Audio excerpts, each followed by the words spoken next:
प्रणाम सभी को। आज अंतिम अध्याय श्रीमद् भागवत गीता का भगवान श्री कृष्ण की कृपा से अथाष्टदशो अध्याय का श्रवण करेंगे और इसमें हम देखेंगे, सुनेंगे, समझेंगे कि जो मोक्ष संन्यास योग है वो क्या है। इसमें हम त्याग का विषय पढ़ेंगे। तो तीनों गुणों के अनुसार ज्ञान, कर्म, कर्ता, बुद्धि, धृति और सुख के पृथक पृथक भेद को हम समझेंगे। तो आइए अर्जुन देखते हैं कि क्या पूछते हैं।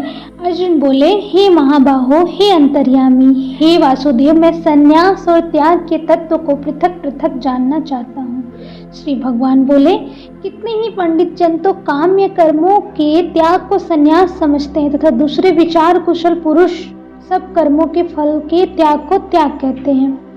कई एक विद्वान ऐसा कहते हैं कि कर्म मात्र दोष युक्त है, इसलिए त्यागने के योग्य है, और दूसरे विद्वान यह कहते हैं कि यज्ञ, दान और तप रूप कर्म त्यागने योग्य नहीं है।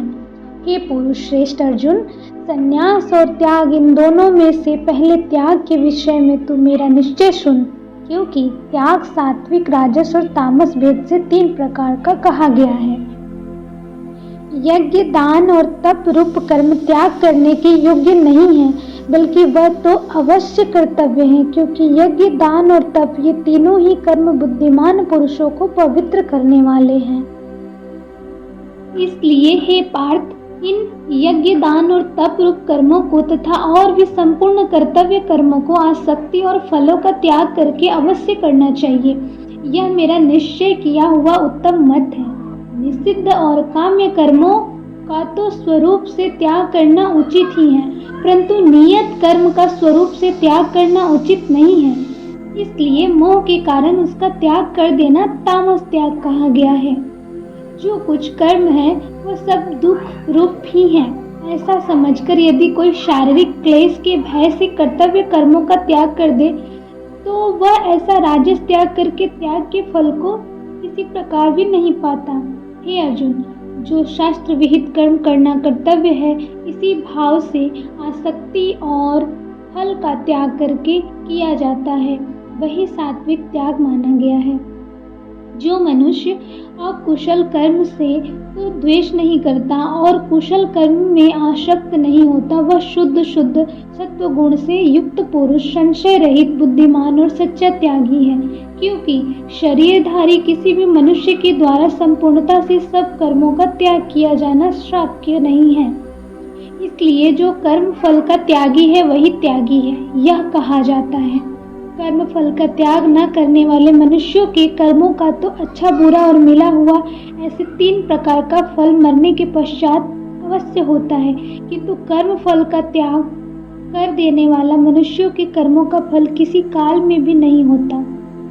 हे महाबाहो, संपूर्ण कर्मों की सिद्धि के 5 हेतु कर्मों का अंत करने के लिए उपाय बताने वाले सांख्य शास्त्र में कहे गए हैं, उनको तो मुझसे भली भांति जान। इस विषय में अर्थात कर्मों की सिद्धि में अधिष्ठान और कर्ता तथा भिन्न भिन्न प्रकार के कारण एवं नाना प्रकार की अलग अलग चेष्टाएं और वैसे ही 5वां हेतु दैव है। मनुष्य मन, वाणी और शरीर से शास्त्रानुकूल अथवा विपरीत जो कुछ भी कर्म करता है, उसके ये 5 कारण हैं।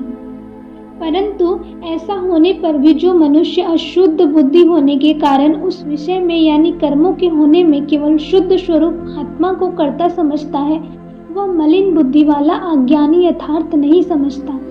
जिस पुरुष के अंतःकरण में कर्ता, मैं करता हूँ ऐसा भाव नहीं है, तथा जिसकी बुद्धि सांसारिक पदार्थों में और कर्मों में लिपायमान नहीं होती, वह पुरुष इन सब लोगों को मार कर भी वास्तव में न तो मारता है और न पाप से बंधता है।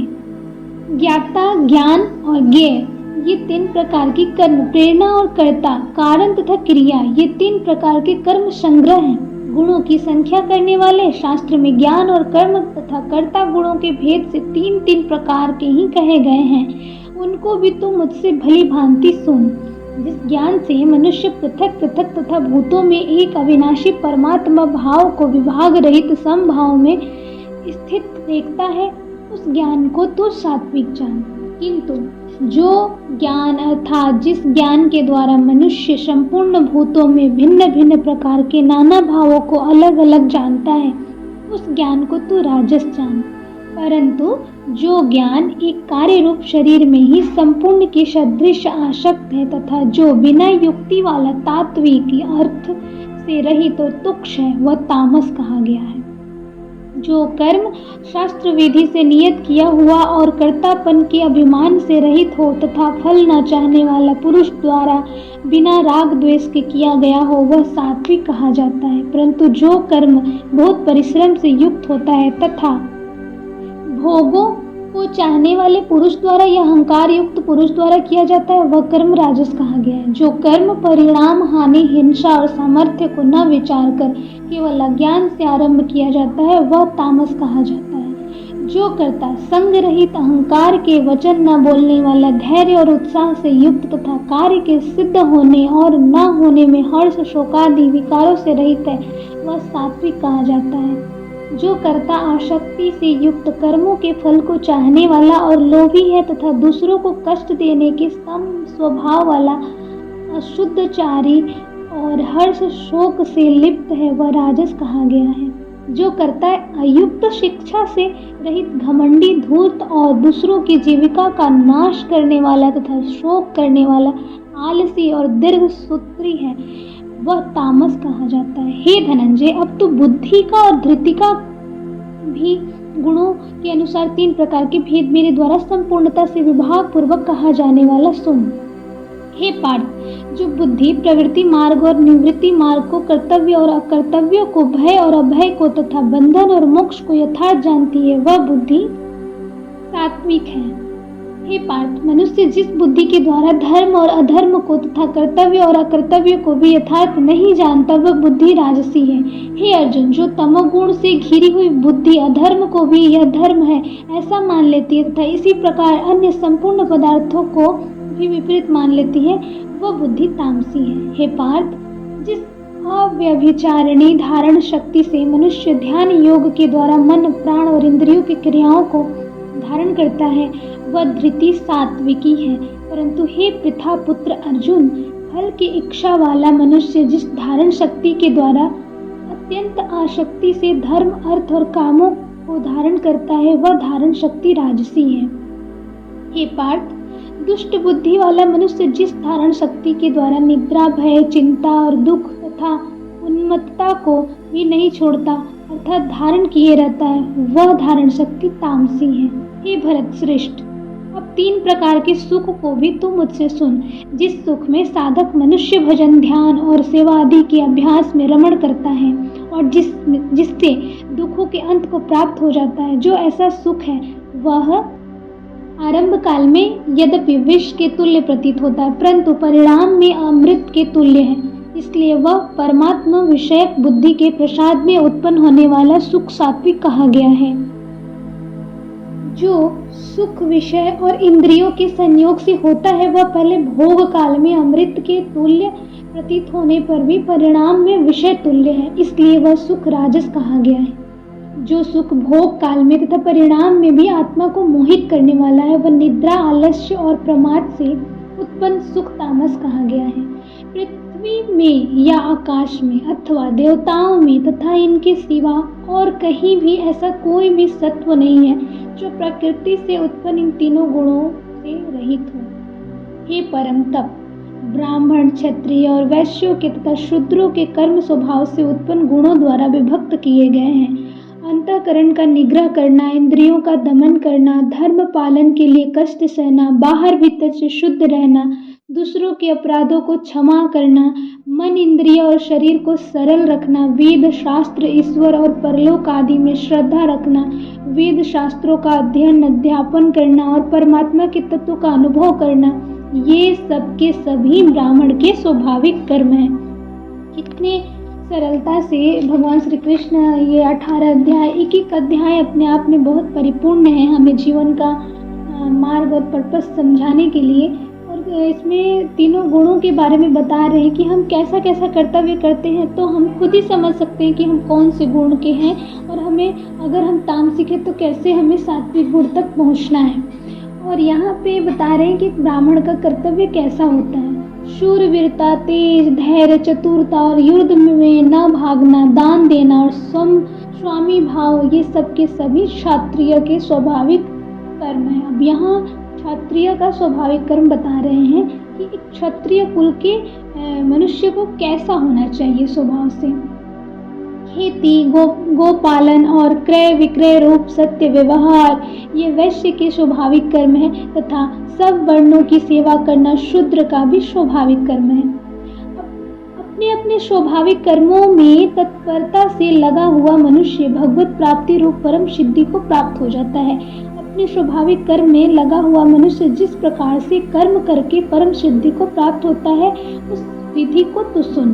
अब भगवान श्री कृष्ण हमें सुना रहे हैं कि जो 4 धर्म है उसके जो कैसा कर्तव्य होना चाहिए, कैसा स्वभाव होना चाहिए, और वो लोग अपने धर्म के अतिरिक्त धर्म के अनुरूप काम करते हैं, तो वो उनकी विधि को भगवान सुना रहे हैं कि वो जब धर्म के अनुरूप काम करते हैं तो किस सिद्धि को प्राप्त होते हैं।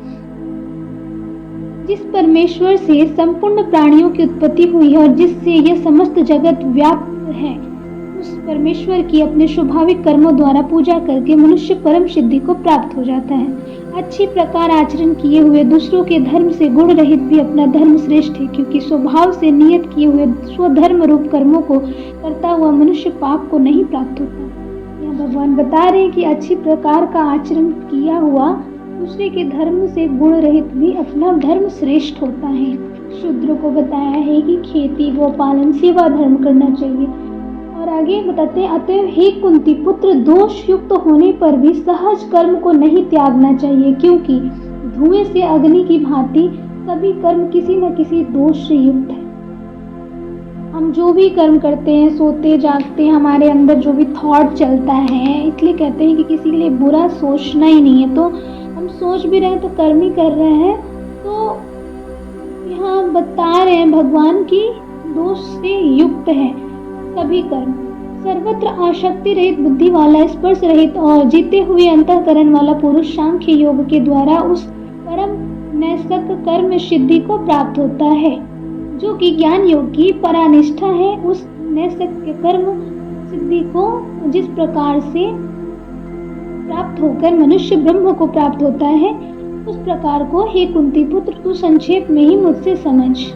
विशुद्ध बुद्धि से युक्त तथा हल्का, सात्विक और नियमित भोजन करने वाला, शब्द आदि विषयों का त्याग करके एकांत और शुद्ध देश का सेवन करने वाला, सात्विक धारण शक्ति के द्वारा अंतःकरण और इंद्रियों का संयम करके मन, वाणी और शरीर को वश में करके लेने वाला, राग द्वेष को सर्वथा नष्ट करके भली भांति दृढ़ वैराग्य का आश्रय लेने वाला तथा अहंकार, बल, घमंड, काम, क्रोध और परिग्रह का त्याग करके निरंतर ध्यान योग के परायण रहने वाला, ममता रहित और शांति युक्त पुरुष सच्चिदानंद घन ब्रह्म में अभिन्न भाव से स्थित होने का पात्र होता है। फिर वह सच्चिदानंद घन ब्रह्म में एक ही भाव से स्थित प्रसन्न मन वाला योगी न तो किसी के लिए शोक करता है और न किसी की आकांक्षा ही करता है। ऐसा समस्त प्राणियों में समभाव वाला योगी मेरी परम भक्ति को प्राप्त हो जाता है।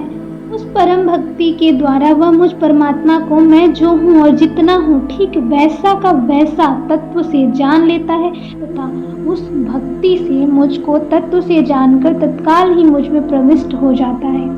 मेरे परायण हुआ कर्मयोगी तो संपूर्ण कर्मों को सदा करता हुआ भी मेरी कृपा से सनातन अविनाशी परम पद को प्राप्त हो जाता है।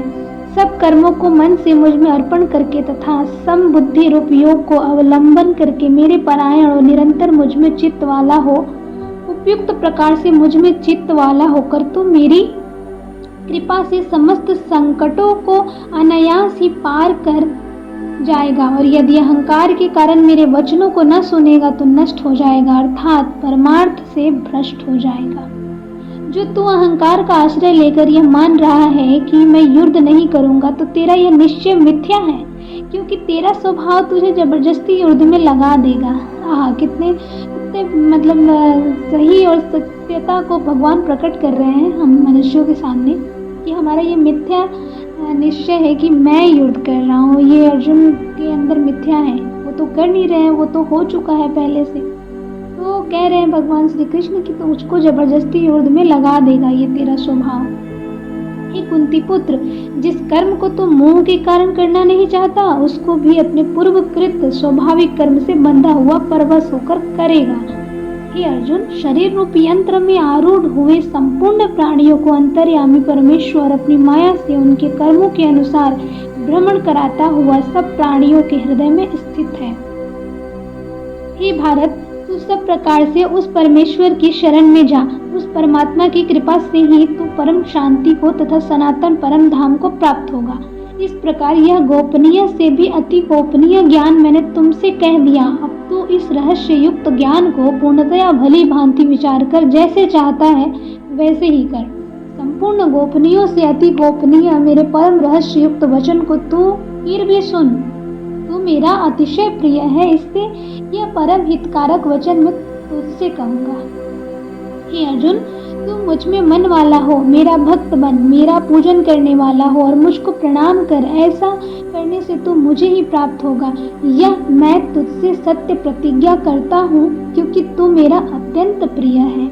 संपूर्ण धर्मों को अर्थात संपूर्ण कर्तव्य कर्मों को मुझ में त्याग कर तू केवल एक मुझ सर्वशक्तिमान सर्वाधार परमेश्वर की ही शरण में आ जा। मैं तुझे संपूर्ण पापों से मुक्त कर दूंगा। तू शोक मत कर।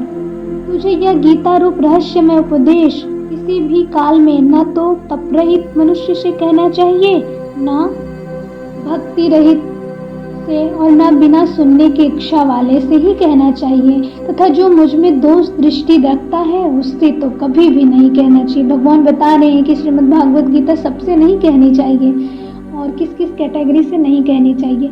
जो पुरुष मुझ में परम प्रेम करके इस परम रहस्ययुक्त गीता शास्त्र को मेरे भक्तों में कहेगा और वह मुझको ही प्राप्त होगा, इसमें कोई संदेह नहीं है। उससे बढ़कर मेरा प्रिय कार्य करने वाला मनुष्यों में कोई भी नहीं है, तथा पृथ्वी भर में उससे बढ़कर मेरा प्रिय दूसरा कोई भविष्य में होगा भी नहीं। जो पुरुष इस धर्म में हम दोनों के संवाद रूप गीता शास्त्र को पढ़ेगा, उसके द्वारा भी मैं ज्ञान यज्ञ से पूजित होऊंगा, ऐसा मेरा मत है। स्वयं भगवान श्री कृष्ण ये कह रहे हैं। जो मनुष्य श्रद्धा युक्त और दोष दृष्टि से रहित होकर इस गीता शास्त्र का श्रवण भी करेगा, वह भी पापों से मुक्त होकर उत्तम कर्म करने वालों के श्रेष्ठ लोकों को प्राप्त होगा। हे पार्थ, क्या इस गीता शास्त्र को तूने एकाग्र चित्त से श्रवण किया? और हे धनंजय, क्या तेरा ज्ञान जनित मोह नष्ट हो गया? यह प्रश्न कर रहे हैं। तो अर्जुन बोले, हे अच्युत, आपकी कृपा से मेरा मोह नष्ट हो गया है और मैंने स्मृति प्राप्त कर ली है। अब मैं संशय रहित होकर स्थित हूँ, अतः आपकी आज्ञा का पालन करूँगा। संजय बोले, इस प्रकार मैंने श्री वासुदेव के और महात्मा अर्जुन के इस अद्भुत रहस्ययुक्त रोमांचकारक संवाद को सुना। श्री व्यास जी की कृपा से दिव्य दृष्टि पाकर मैंने इस परम गोपनीय योग को अर्जुन के प्रति कहते हुए स्वयं योगेश्वर भगवान श्री कृष्ण से प्रत्यक्ष सुना। हे राजन, भगवान श्री कृष्ण और अर्जुन के इस रहस्ययुक्त कल्याणकारक और अद्भुत संवाद को पुनः पुनः स्मरण करके मैं बार बार हर्षित हो रहा हूँ। हे राजन, श्रीहरि के इस अत्यंत विलक्षण रूप को भी पुनः पुनः स्मरण करके मेरे चित्त में महान आश्चर्य होता है और मैं बार बार हर्षित हो रहा हूँ। हे राजन, जहाँ योगेश्वर भगवान श्री कृष्ण है और जहाँ गांडीव धनुषधारी अर्जुन है, वहीं पर श्री विजय विभूति और अचल नीति है, ऐसा मेरा मत है। इसी भाव के साथ आज 18 जो अंतिम अध्याय है वो समाप्त होता है और अंतिम अध्याय समाप्त होते होते भगवान श्री कृष्ण हमें कितने पूर्णतया तरीके से जीवन जीने की कला सिखा रहे हैं और सिखा गए हैं। और इस अध्याय को हम कहेंगे कि मैं स्वयं भी और जिन तक भी जाएगा हमें बार बार सुनना चाहिए। और इस अध्याय को, अंतिम अध्याय को अगर हम श्रवण कर लेते हैं तो हम समझ लेते हैं कि हमारा इस जीवन में आने का पर्पस क्या है, हमारा कर्तव्य क्या है और हमें कर्तव्य करते हुए भगवान का स्मरण करते हुए की शुरुआत करें। सबका जीवन खूब खूब खूब मंगलमय हो। सभी को प्रणाम, सबको आभार। ओम शांति। जय हो। जय श्री राम। जय